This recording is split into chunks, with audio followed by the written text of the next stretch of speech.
Hi, and welcome to the third video in our series of tutorials on how to use AWQMS.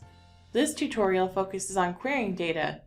We covered the different search types and how to identify monitoring locations for your query in our last video, so this video will walk through the remaining steps to complete a query. I'd like to make a point again from our last video. A good tip while creating a query is to keep it broad. AWQMS provides many search options, but being too specific may exclude some data you're interested in.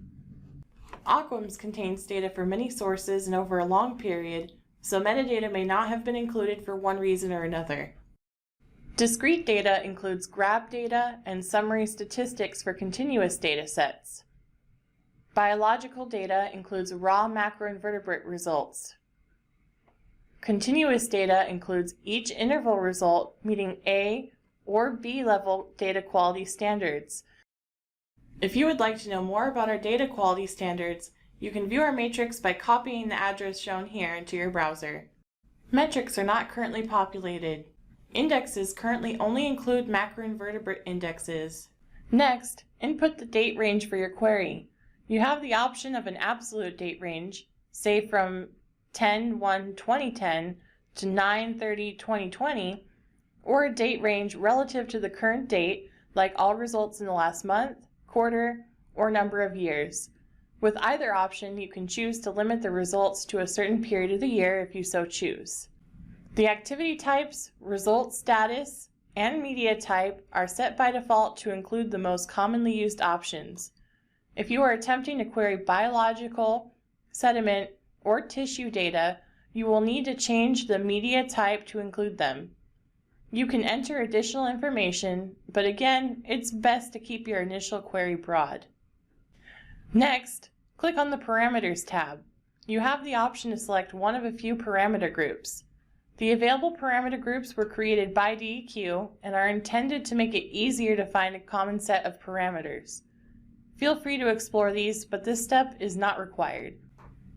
Instead, check the box for Select Individual Parameters. This will populate the page with a list of the parameters collected at the monitoring locations in your query. If no parameters are displayed, check your query settings and make sure that you are starting with a broad search. Select the parameters of interest and, if desired, select a unit conversion.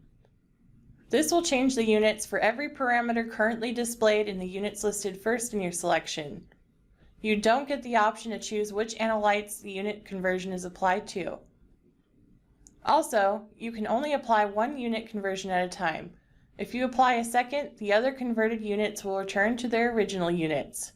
Finally, depending on which tab you started your query on, click Create Graph, Create Map, Create Report, or Export Data. If at any time during this process you want to create a different output using the same query, you can switch to a different option by selecting Latest Search Criteria when hovering over the option you are considering. We'll talk more about each of the options available under the Graphs, Maps, Reports, and Export tabs in the remaining videos. Since you know how to query data and that you can switch between output options, you should be able to start querying data. If you have any questions about this video, please feel free to send an email to the address shown here.